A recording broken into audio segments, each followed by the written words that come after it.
بسم اللہ الرحمن الرحیم۔ بسم اللہ الرحمن الرحیم۔ علم حدیث اور اصول حدیث کا آج سبق نمبر 123 ہے۔ آج کے سبق کا عنوان ہے والدین کے ساتھ حسن سلوک۔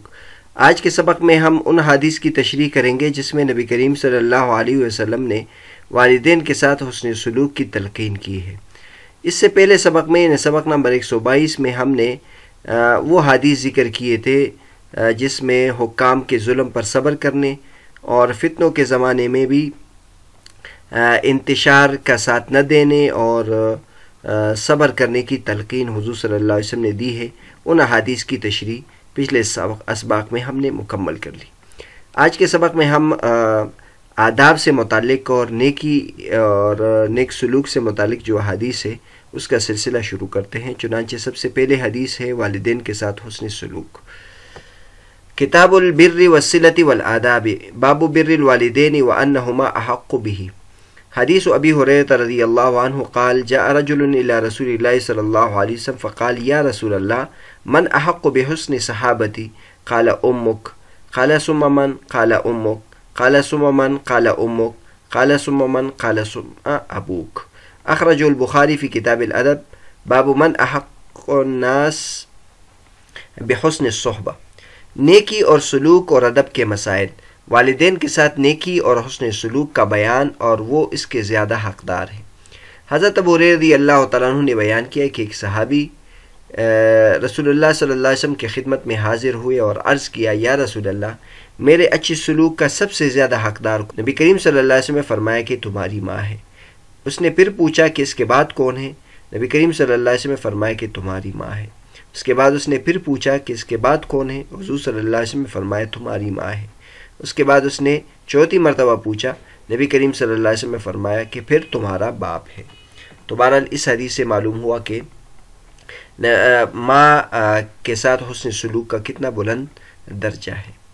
زیر نظر حدیث مبارک میں جس صحابی کا نبی کریم صلی اللہ علیہ وسلم سے سوال و جواب مذکور ہے، غالب رائے یہ ہے کہ وہ حضرت معاویہ بن حیدہ ہے، کیونکہ سنن ابو داود اور جامع ترمذی میں خود حضرت معاویہ بن حیدہ کی روایت موجود ہے کہ جس میں خود ان کا حضور اکرم صلی اللہ علیہ وسلم سے اس قسم کا سوال و جواب مذکور ہے۔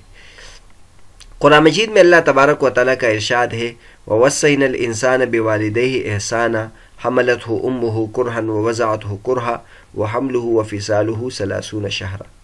ترجمہ، اور ہم نے انسان کو اپنے والدین سے حسن سلوک کا حکم دیا ہے۔ اس کو اس کی ماں نے تکلیف کے ساتھ اسے پیٹ میں رکھا اور تکلیف کے ساتھ اسے جنا، اور اس کا حمل اور دودھ چھڑانا 30 مہینے میں ہے۔ زیر نظر حدیث مبارک میں 3 دفعہ ماں کا حق ذکر فرمایا گیا ہے اور چوتھی دفعہ باپ کا۔ ہم نے جو آیت مبارکہ ذکر کی ہے اس میں بھی والدین سے حسن سلوک کی ترغیب دی گئی ہے۔ اس آیت مبارکہ میں والدین سے حسن سلوک کا اکٹھا ذکر کرنے کے بعد خاص ماں کے حوالے سے 3 چیزیں یعنی حمل، وضع حمل اور رضاعت کا تذکرہ فرمایا گیا ہے۔ ان 3 چیزوں کے ذکر سے گویا یہ واضح فرمایا گیا ہے کہ اگرچہ والدین دونوں حسن سلوک کے مستحق ہیں لیکن اس حوالے سے ماں کا حق زیادہ ہے۔ اس حدیث مبارک کے تحت بعض فقہا نے یہ بحث بھی کی ہے کہ والد کی اطاعت زیادہ لازم ہے یا والدہ کی۔ بعض نے اس حدیث مبارکہ کے ظاہر کو مد نظر رکھتے ہوئے والدہ کی اطاعت کے زیادہ ہونے پر زور دیا ہے۔ مولانا قاضی عصمت اللہ رحمۃ اللہ علیہ اس حوالے سے بہت خوبصورت بات فرمایا کرتے تھے۔ آپ فرماتے تھے کہ ایک چیز ہے خدمت اور ایک ہے اطاعت۔ خدمت میں ماں کا حق مقدم ہے کیونکہ وہ فطری طور پر کمزور ہے اور خدمت کے زیادہ محتاج ہے۔ اطاعت میں باپ کا حق زیادہ ہے کیونکہ مرد فطری طور پر ذہنی صلاحیتوں میں عورت سے آگے ہے۔ گویا آپ رحمہ اللہ کے نزدیک یہ حدیث مبارکہ صرف خدمت کے حوالے سے ہے نہ کہ اطاعت کے حوالے سے۔ اطاعت کے حوالے سے بحیثیت مرد باپ کا حق زیادہ ہونے کی طرف قرآن حکیم کے آیت مبارکہ میں اشارہ موجود ہے۔ الرجال قوامون علی النساء، مرد عورتوں پر حاکم ہے۔ آگے دوسری حدیث ہے حدیث عبداللہ ابن عمرو رضی اللہ عنہ قال جاء رجل الى النبی صلی اللہ علیہ وسلم فاستأذنه في الجهاد فقال احی والداک قال نعم قال ففیہما فجاہد۔ اخرجہ البخاری فی کتاب الجہاد باب الجہاد باذن الابوین۔ حضرت عبداللہ بن عمر رضی اللہ تعالیٰ عنہ نے بیان کیا کہ ایک صحابی نبی کریم صلی اللہ علیہ وسلم کی خدمت میں حاضر ہوئے اور آپ صلی اللہ علیہ وسلم سے جہاد میں شرکت کی اجازت چاہی۔ آپ نے ان سے دریافت فرمایا کیا تمہارے ماں باپ زندہ ہیں؟ انہوں نے کہا کہ جی ہاں۔ آپ نے فرمایا کہ پھر انہی میں جہاد کرو، یعنی ان کو خوش رکھنے کی کوشش کرو۔ زیر نظر حدیث مبارک میں جس صحابی کے نبی اکرم صلی اللہ علیہ وسلم کے ساتھ مکالمے کا ذکر ہے، ممکن ہے وہ حضرت جاہمہ بن عباس بن مروان ہو، کیونکہ سنن نسائی میں حضرت جاہمہ رضی اللہ تعالیٰ عنہ سے روایت موجود ہے کہ انہوں نے نبی اکرم صلی اللہ علیہ وسلم سے عرض کیا کہ جہاد کا ارادہ کر رہا ہوں اور آپ سے مشورے کے لیے حاضر ہوا ہوں۔ نبی اکرم صلی اللہ علیہ وسلم نے سوال کیا کیا تمہاری ماں موجود ہے؟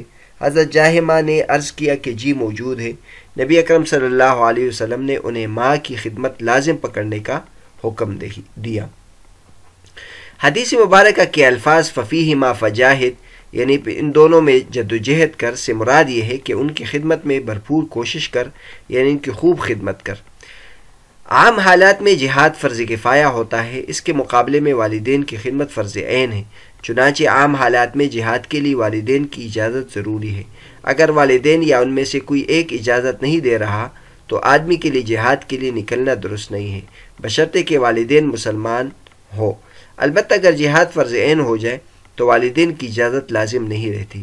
جہاد فرض عین اس وقت ہوتا ہے جب کفار کسی مسلم علاقے پر حملہ کر دے اور وہاں کا مسلم حاکم یا امیر نفیر عام کا حکم جاری کر دے۔ نفیر عام کے حکم سے مراد یہ ہے کہ حاکم یہ حکم جاری کر دے کہ جنگ کے قابل تمام افراد اس جہاد میں شریک ہو۔ جب جہاد فرض عین ہو جائے تو خواہ جنگ کے قابل افراد کے مسلم والدین بھی اجازت نہ دے تو بھی جہاد کے لیے نکلنا لازمی ہو جاتا ہے۔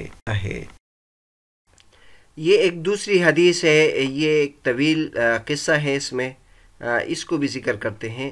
عن النبی صلی اللہ علیہ وسلم قال لم يتكلم في المهد إلا ثلاثة عيسى وكان في بني إسرائيل رجل يقال له جريج كان يصلي جاءته أمه فدعته فقال أجيبها أو أصلي فقالت اللهم لا تمته حتى تريه وجوه المومسات وكان جريج في صومعته فتعرضت له امرأة وكلمته فأبى فأتت راعيا فأمكنته من نفسها فولدت غلاما فقالت من جريج فأتوه فكسروا صومعته وأنزلوه وسبوه فتوضأ وصلى ثم أتى الغلام فقال من أبوك يا غلام؟ قال الراعي. قالوا نبني صومعتك من ذهب؟ قال لا إلا من طين.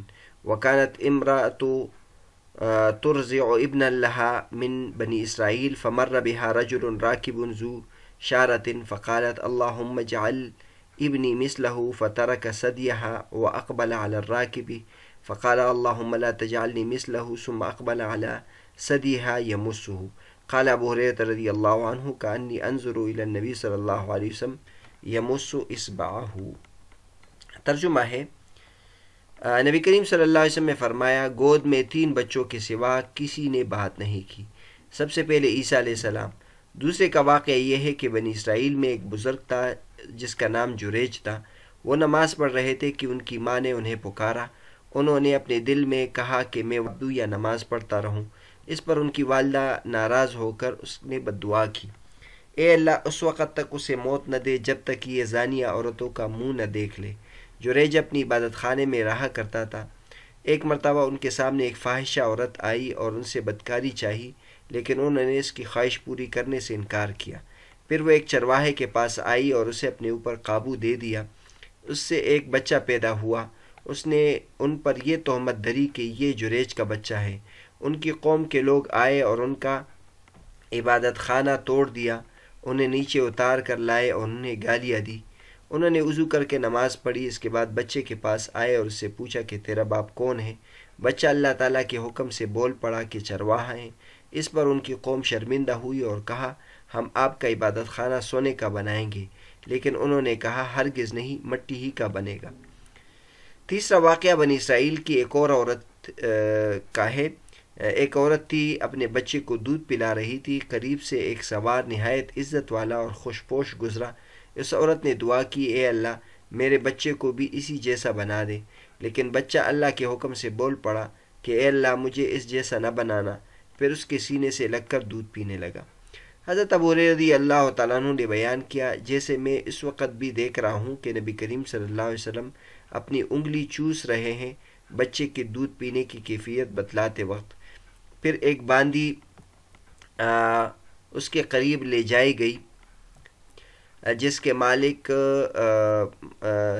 جسے اس کے مالک مار رہے تھے، تو اس عورت نے دعا کی کہ اے اللہ میرے بچے کو اس جیسا نہ بنانا۔ بچے نے پھر دودھ پینا چھوڑ دیا اور کہا اے اللہ مجھے اسی جیسا بنا دے۔ اس عورت نے پوچھا ایسا تو کیوں کہہ رہا ہے؟ بچے نے کہا وہ سوار ظالموں میں سے ایک ظالم شخص تھا، اور اس باندی سے لوگ کہہ رہے تھے کہ تم نے چوری کی اور زنا کیا، حالانکہ اس نے کچھ بھی نہیں کیا۔ یہ حدیث بخاری شریف کتاب الانبیاء باب وذکر فی الکتاب مریم میں ہے۔ تو زیر بحث حدیث میں ذکر ہے کہ لم یتکلم فی المہدی الا ثلاثۃ، گہوارے میں صرف 3 بچوں نے کلام کیا ہے۔ لفظی ترجمہ کرے تو یوں بنے گا، گہوارے میں کلام نہیں کیا مگر 3 بچوں نے۔ ان الفاظ سے حصر کا مفہوم سامنے آ رہا ہے کہ صرف انہی 3 بچوں نے گہوارے میں کلام کیا ہے، کسی اور بچے نے نہیں کیا۔ لیکن اگر ہم اس کے ساتھ ساتھ دیگر احادیث مبارکہ اور مفسرین کی روایات پر بھی نظر کریں تو 3 سے زیادہ ایسے بچے نظر آتے ہیں کہ جنہوں نے بہت چھوٹی عمر میں کلام کیا ہے۔ نمبر 1، زیر نظر حدیث مبارک میں سب سے پہلے حضرت عیسیٰ علیہ السلام کا ذکر ہے۔ حضرت عیسیٰ علیہ السلام معجزتاً بغیر باپ کے پیدا ہوئے۔ لوگوں نے آپ کی ماں مریم علیہ السلام سے استفسار کیا۔ سیدہ مریم نے حضرت عیسیٰ علیہ السلام کی طرف اشارہ کر دیا۔ لوگوں نے کہا کہ جو ابھی گہوارے میں ہے یہ کیسے بتلائے گا؟ حضرت عیسیٰ علیہ السلام نے کلام کرتے ہوئے اللہ رب العزت کی توحید اور اپنی رسالت کا ذکر فرمایا۔ بنی اسرائیل کے جریج کا بیٹا ہے کہ جس کے واقعے کی تفصیل زیر نظر حدیث میں ہے، یہ دوسرا ہو گیا۔ تیسرا، بنی اسرائیل کی ایک عورت کا دودھ پیتا بچہ جس کے واقعے کی تفصیل زیر بحث حدیث مبارک میں آ گئی ہے۔ چوتھا، سورہ بروج میں اصحاب الاخدود کا تذکرہ ہوا ہے۔ صحیح مسلم اور جامع ترمذی وغیرہ میں اس واقعے کی تفصیل مذکور ہے، جس میں ایک بادشاہ کا تذکرہ ہے۔ بادشاہ جب قریب المرگ ہو گیا تو اس نے اپنا جادو آگے منتقل کرنے کے لیے ایک بچے کو سکھلانا شروع کر دیا، لیکن بچے نے اسی دوران ایک عیسائی راہب کی تبلیغ سے متاثر ہو کر عیسائیت اختیار کر لی۔ بادشاہ نے غصے میں اس بچے کو قتل کروانے کے لیے مختلف طرز اختیار کیے، لیکن ناکام رہا۔ پھر بچے نے اپنی قربانی پیش کرتے ہوئے بادشاہ سے کہا، سب لوگوں کے سامنے اللہ کا نام لے کر مجھ پر تیر چلایا جائے تو میں مر جاؤں گا۔ بادشاہ نے ایسا کیا تو وہ بچہ تو شہید ہو گیا، لیکن مجمع نے متاثر ہو کر ایمان قبول کرنا شروع کر دیا۔ بادشاہ نے غصے میں آ کر خندقیں کھدوا کر ان میں آگ جلا کر لوگوں کو ان میں پھینکنا شروع کر دیا۔ ایمان والی ایک عورت کے ساتھ دودھ پیتا بچہ تھا، وہ شاید اپنے بچے کی وجہ سے آگ میں گرنے سے گھبرائی۔ بچے نے آواز دی کہ ماں صبر کر، تو حق پر ہے۔ تو یہ چوتھا ہو گیا۔ پانچواں، عزیز مصر کی بیوی زلیخا حضرت یوسف علیہ السلام پر عاشق ہو گئی اور آپ علیہ السلام کو بدکاری پر مائل کرنا چاہا۔ آپ علیہ السلام جان چھڑوا کر بھاگے۔ اس نے آپ علیہ السلام کی قمیص پکڑ کے کھینچا، قمیص پھٹ گئی۔ اتنے میں عزیز مصر سامنے آ گیا۔ زلیخا نے خود کو بچانے کے لیے حضرت یوسف علیہ السلام پر الزام لگایا کہ یہ مجھ سے غلط تقاضا کر رہے تھے۔ سورہ یوسف کی آیت نمبر 27-26 میں اللہ تبارک و تعالی نے ذکر فرمایا ہے کہ اس عورت کے گھر کے ایک فرد نے حضرت یوسف علیہ السلام کے حق میں اس انداز میں گواہی دی کہ قمیض کو دیکھا جائے کہ اگر وہ آگے سے پٹی ہوئی ہے تو عورت سچی ہے، اور اگر پیچھے سے پٹی ہوئی ہے تو حضرت یوسف علیہ السلام سچے ہیں۔ دیکھا گیا تو قمیض پیچھے سے پٹی ہوئی تھی۔ اس طرح حضرت یوسف علیہ السلام کی صداقت ثابت ہو گئی۔ مسند احمد اور مستدرک حاکم وغیرہ کی روایت کے مطابق حضرت یوسف علیہ السلام کے حق میں گواہی دینے والا یہ فرد شیرخوارگی کی عمر کا بچہ تھا۔ البتہ حضرت ابن عباس، مجاہد، قتادہ اور حسن بصری رحمۃ اللہ علیہم اس فرد کا بڑی عمر کا ہونا بھی منقول ہے۔ تو بہرحال یہ 5 ہو گئے۔ چھٹا واقعہ، امام بہقی رحمۃ اللہ علیہ نے حضرت عبداللہ بن عباس کی روایت سے نقل کیا ہے کہ نبی اکرم صلی اللہ علیہ وسلم نے فرعون کی بیٹی کی ماشطہ، کنگھی کرنے والی عورت کے بیٹے بچپن میں کلام کا ذکر فرمایا ہے۔ یہ فرعون کی بیٹی کی کنگھی کر رہی تھی، کنگھی ہاتھ سے چھوٹ کر گری تو اس نے بسم اللہ کہا۔ فرعون کی بیٹی نے کہا کہ تمہاری مراد میرا باپ ہے؟ معاشطہ نے کہا نہیں، میرا مراد تو وہ ہے جو میرا رب بھی ہے، تیرا بھی رب ہے، تیرے باپ کا بھی رب ہے۔ فرعون کی بیٹی نے غصے میں آ کر تانبے کی ٹکڑے پگھلانے کا اور معاشطہ اور اس کے شیرخوار بچے کو اس میں پھینکنے کا حکم صادر کر دیا۔ جب معاشطہ اور بچے کو پھینکا جانے لگا تو بچے نے ماں کو صبر کی تلقین کی اور کہا کہ ہم حق پر ہیں۔ تو یہ چھٹا واقعہ ہو گیا۔ ساتواں واقعہ امام بہقی رحمۃ اللہ علیہ نے دلائل النبوہ میں ذکر کیا ہے کہ نبی اکرم صلی اللہ علیہ وسلم نے حجۃ الوداع کے موقع پر یمامہ سے آئے ہوئے ایک آدمی کے اسی دن پیدا ہونے والے بچے سے پوچھا کہ میں کون ہوں؟ اس ایک دن کے بچے نے کہا آپ اللہ کے رسول ہیں۔ نبی اکرم صلی اللہ علیہ وسلم نے فرمایا تو سچ کہتا ہے، اللہ تجھے بابرکت بنائے۔ اس کے بعد لوگ اس بچے کو مبارک الیمامہ کہا کرتے تھے، یعنی یمامہ کا بابرکت شخص۔ آٹھواں واقعہ ضحاک رحمۃ اللہ علیہ نے اپنی تفسیر میں ذکر کیا ہے کہ حضرت یحییٰ علیہ السلام نے بھی بچپن میں کلام کیا تھا۔ نمبر 9، امام بغوی رحمۃ اللہ علیہ نے اپنی تفسیر میں حضرت ابراہیم علیہ السلام کا بچپن میں کلام کرنا ذکر کیا ہے۔ نمبر 10، واقدی رحمۃ اللہ علیہ نے لکھا ہے کہ نبی اکرم صلی اللہ علیہ وسلم نے اوائل عمر میں کلام کیا۔ تو اب یہ سوال پیدا ہوتا ہے کہ پھر یہ زیر بحث حدیث مبارک میں نبی اکرم صلی اللہ علیہ وسلم کا صرف 3 بچوں کے گہوارے میں کلام کرنے کا ذکر حصر کے ساتھ کیوں منقول ہے؟ اس حوالے سے امام قرطبی رحمۃ اللہ علیہ نے 2 باتیں ذکر کی ہیں۔ نمبر 1، ممکن ہے کہ ابتدا میں نبی اکرم صلی اللہ علیہ وسلم کو صرف ان 3 بچوں کے بچپن میں کلام کرنے کا بتلایا گیا ہو اور آپ علیہ السلام نے حصر کے ساتھ ان کا ذکر کر دیا ہو، لیکن بعد میں آپ علیہ السلام کو جس کا مزید بتلایا گیا آپ نے اس کا بھی ذکر کر دیا۔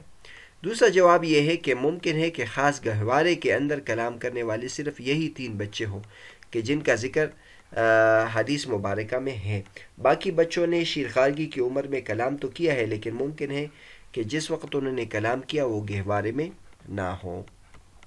تو بہرحال آج کا جو ہمارا سبق تھا وہ والدین کے ساتھ حسن سلوک کے بارے میں تھا۔ اس سلسلے میں ہم نے حدیث پیش کی جس میں نبی کریم صلی اللہ علیہ وسلم نے ماں کے حق کو افضل قرار دیا ہے، اور پھر اس میں ہم نے یہ بھی بیان کیا کہ والدہ کا حق یہ والدہ سے والد سے زیادہ ہے۔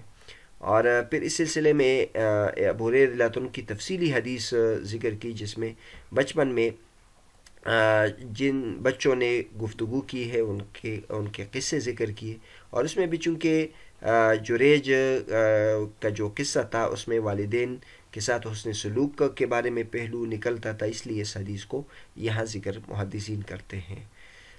اگلے سبق میں ہم صلہ رحمی اور قطع رحمی سے متعلق احادیث کی تشریح کریں گے انشاءاللہ۔